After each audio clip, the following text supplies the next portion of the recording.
To the wife whose husband is a fool, and I do not say that lightly, I do not say that in contempt, I do not say that to put any husband down, but the reality is there is someone who married someone who you thought presented in a different way, but in actuality they are fools. I want to bring to your attention that there was a phenomenal woman who changed the trajectory of her family and her family's legacy because she was not afraid to put herself out there and to take the reins when a situation went really, really bad. I don't know if you know the girl Abigail. Abigail was married to this man.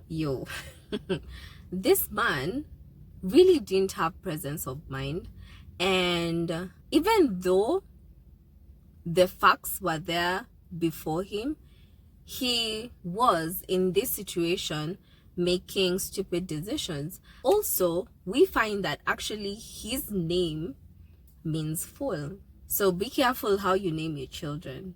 Abigail and the husband, when David went to hide, he was hiding from Saul, he started protecting this man's property, their animals, so that bears would not eat his sheep, his goats, and whatever.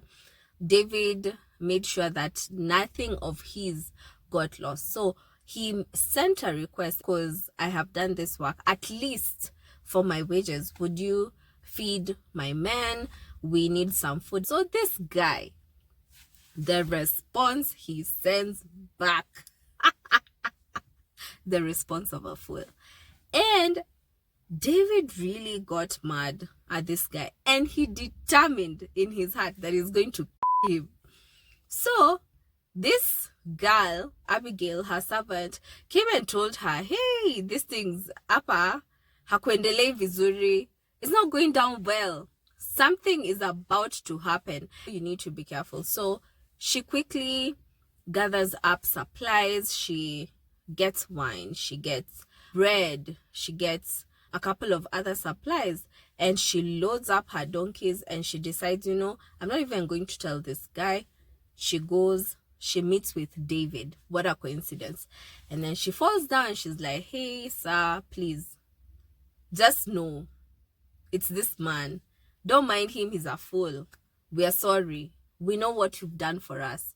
Please take this as a peace offering, your people, so they can eat, drink, they can be refreshed. And from her action, her family was preserved.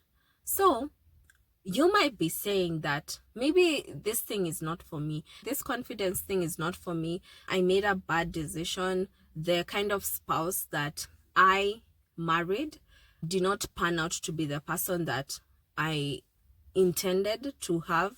And that in itself, that decision, or you finding yourself in this place, might be making you feel some type of way. It might have actually lowered your esteem, because probably your family, they talk behind your back, your friends talk behind your back about that spouse. I don't want to insist on the full part, but hey, it is the situation that has brought us here.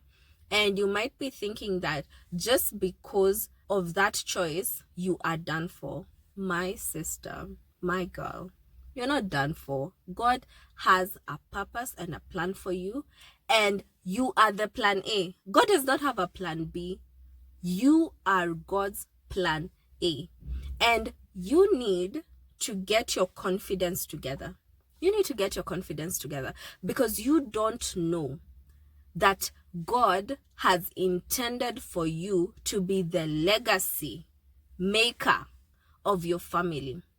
Just because of his decision not to grow, his decision to make stupid, foolish other decisions, just because of his inability to comprehend complex situations, just because he has chosen a path, doesn't mean that you should accept that for yourself. Baby girl, God has a different plan for you. He has a vision for your life.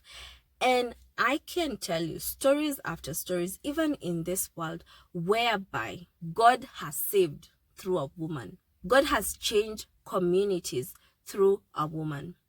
This is not feminism. This is not, hey, we don't need the men. This is none of that. This is confronting the reality of a situation that you're in that could make you feel like you're less than, that could make you feel like this is the end of the road, that could make you feel like I can't show my face in public because of the decision that I made to get married to this person, or the circumstances that led to me being married to this person. But that is not the end for you.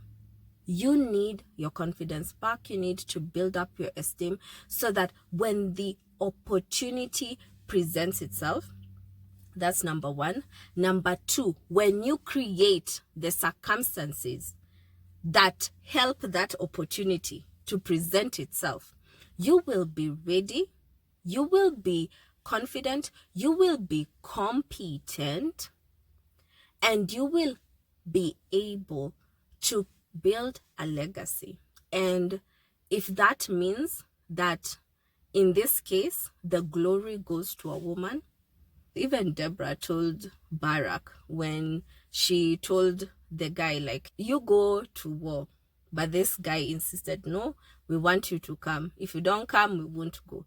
Then she told them, if I go, the glory goes to a woman. God has no problem with that, because in God's eyes, there's no male, there's no female. Welcome to the $1 Million Confidence Club.